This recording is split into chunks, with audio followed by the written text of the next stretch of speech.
Bismillahirrohmanirrohim. Alloh taologa cheksiz hamd va sanolar bo'lsin. Allohning habibi, sevimli payg'ambarimiz Muhammad Mustafoga salot va salomlar bo'lsin. Ahli bayt va sahobai ikromlarning har birlariga salomlarimiz, hadis-i shariflarni bizgacha sahih holda yetkazgan muhaddislar, hadis ilmi ustozlari va roviylarga tashakkurlarimiz bo'lsin. Ammo ba'd, Alloh taoloning marhamati va inoyati bilan hadis ilmiga oid yana bir mo'tabar manbaning ilmiy izohli tarjimasi va sharhini nashr qilishga muyassar bo'lmoqdamiz.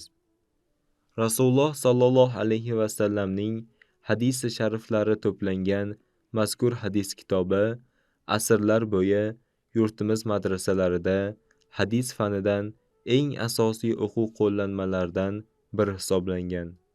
Ushbu asar nafaqat qadim Movarunnahar madrasalarida, balki Usmoniylar saltanati hududlarida ham, Hindiston, Pokiston o'lkalarida ham hadis fanidan darslik bo'lib xizmat qilib kelgan. Uni o'qigan talabalarni Mishkotxon deb ehtirom qilib kelishgan. Ularga ushbu asarni ustoz huzurida o'qib chiqqanligi to'g'risida o'ziga xos ijoza, shahodatnoma berilgan. Tarixchilar ushbu asarni 16-asrdayoq Buxoro madrasalarida o'qitilganini aniqlaganlar. Demak, bugungi kun avlodi jonajon yurtimiz tarixidagi vatanimiz oliy o'quv yurtlarida qariyb 500 yil darslik bo'lib kelgan asar bilan tanishishga haqlidir.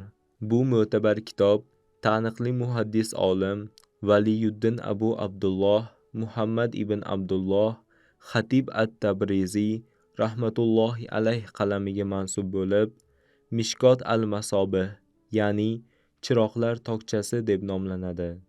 U bilan muallif sevimli payg'ambarimiz Muhammad sallallohu alayhi va sallamning muborak hadislarini buyuk qalblaridan taralishiga ishora qilganlar, yoki hadis-i shariflarni chiroqqa, o'z kitobini esa chiroqlar qo'yiladigan tokchaga o'xshatganlar.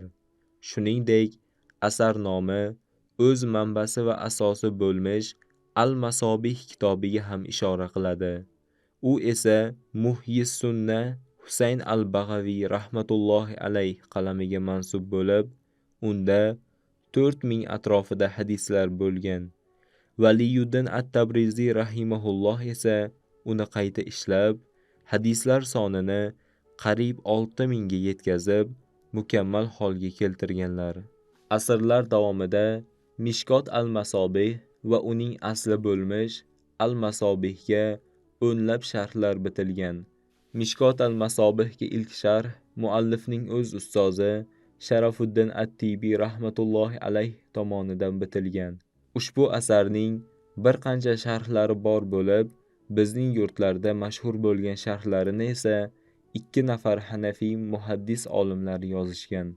Ulardan biri Mavlono Ali al-Qori rahimahulloh tomonidan bitilgan Mirqot al-Mafotih nomli sharhi, ikkinchisi esa Abdulhaq Buxoriy Dehlaviy rahimahulloh tomonidan yozilgan Lamaot at-Tanqih Sharhu Mishkot al-Masobih asari hisoblanadi. Qo'lingizdagi Mishkot al-Masobih asari zamonaviy manbashunoslik va ilmiy izohlash uslublariga amal qilgan holda sharhlangan. Asarning o'zbek tiliga to'liq akademik tarjimasi va ilmiy izohli sharhi yuqorida aytib o'tilgan 2 mo'tabar sharh Mirqot al-Mafotih va Lamaot at-Tanqih Sharhu Mishkot al-Masobih, shuningdek Xayr al-Mafotih Sharhu Mishkot al-Masobih asarlari qo'lyozma va toshbosma manbalar hamda zamondosh olimlarning yozgan sharhlari asosida tayyorlanib, ilk bor nashr etilmoqda. Shunday qilib, Mishkot al-Masobih asarining ko'p jildli, ilmiy izohli akademik sharhi yurtimiz musulmonlariga muborak bo'lsin. Alloh taolo boshlangan xayrli ishni muvaffaqiyat bilan oxiriga yetkazishni nasib aylasin. Jonajon va mustaqil, emin-erkin, o'tmishi va kelajagi buyuk ushbu yurtda shu xildagi ilmiy ishlar va diniy ma'rifiy kitoblar ko'payaversin. Yaratgan hammamizga ushbu kitobni foydali va manfaatli qilsin.